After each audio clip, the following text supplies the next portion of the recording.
Get started with your family history at Ancestry.com, and we'll help you make your own discoveries.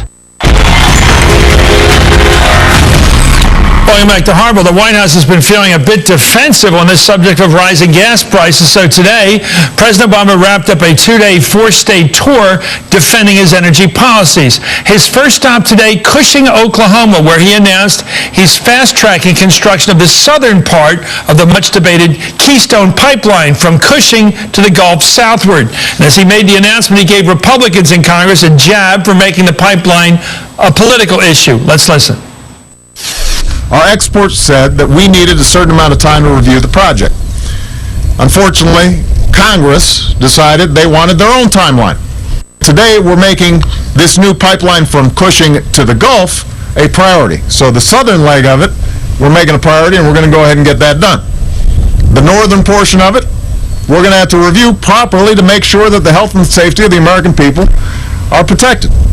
Well, at nearly the same time the president was speaking in Oklahoma, House Speaker John Boehner was in Washington, D.C., minimizing the president's move.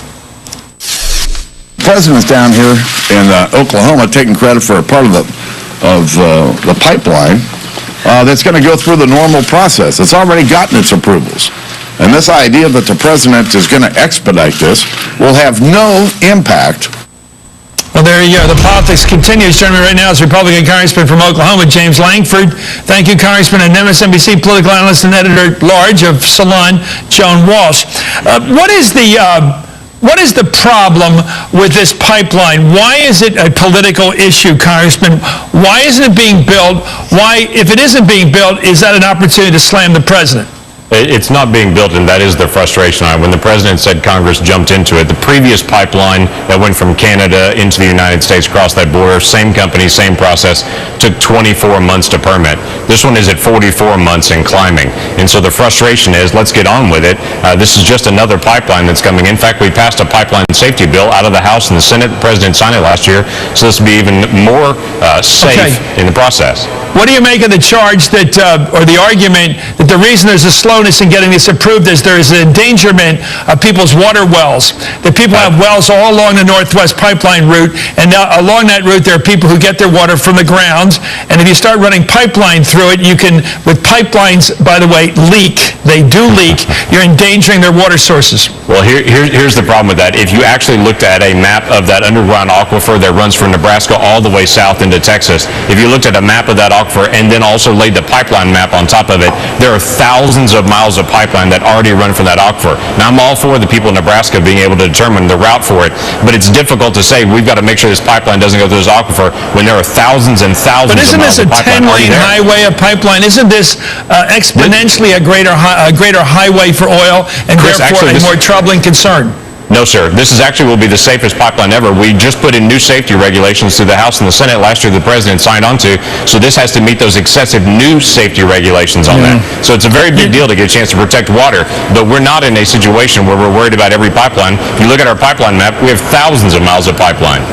You know, back in the 70s when I was first doing investigative reporting, I did a little study before I went to work for Nader, and there was 125,000 miles of pipeline in the United States, oil pipeline. You know how many inspectors there were? One. Well, I'll tell you what. So I'm not so confident as you are about pipeline safety. Let me go to Joan on this. Joan, you and I are generalists, not experts on this kind of thing. But politically, I see the president in a problem area here. To be halfway for something endangers you. It makes you enemies on both sides. Right, it does. Take it from a centrist. I know what it's like. Yeah, you get kicked from both sides, and you know, some days if we're centrist, we say, well, we must be doing something right. We've got everybody mad at us, but sometimes when everybody's mad at you, maybe you're a little bit wrong. And I think the president has a very tricky position here, Chris. It's very classic Barack Obama. He wants to be the man. He wants to be the man of moderation. He wants to split the baby, not literally, and he wants to come up with a compromise that works. I just don't think it's possible here, you know, and you've really covered what the safety risks are. Also, in terms of what this does to consumers, this could even actually raise prices rather than bring them down. This oil goes straight to the Gulf. Most of it goes, if not all of it, goes to the international market. That's not doesn't do anything for domestic gas prices. Let's get a He fact just has check to there. hope that people aren't paying attention. Joan, I agree with you. I understand it's all fungible, Congressman. It gets to the Gulf. Once it's been refined, it's open to international sale. There's no restriction on keeping it here in America. But the vast Right. majority of that oil is refined in the Gulf region and comes right back in the United States. Same with the oil that's coming out of Canada. What we've got to understand is we're at a new high here. That's not true. 58% of the oil that we use, that we produce in America is being used in America.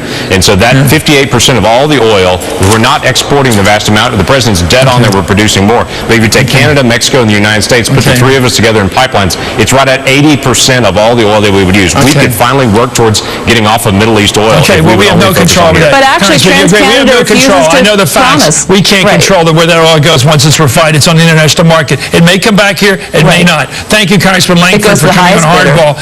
And yes, well, that's the way our system works, Joan, and we all love it. Joan Walsh, and we love the free enterprise system. When we return, let me finish with the staggering admission that Mitt Romney's word, according to his top aide, is not his bond. You're watching Hardball, only on MSNBC.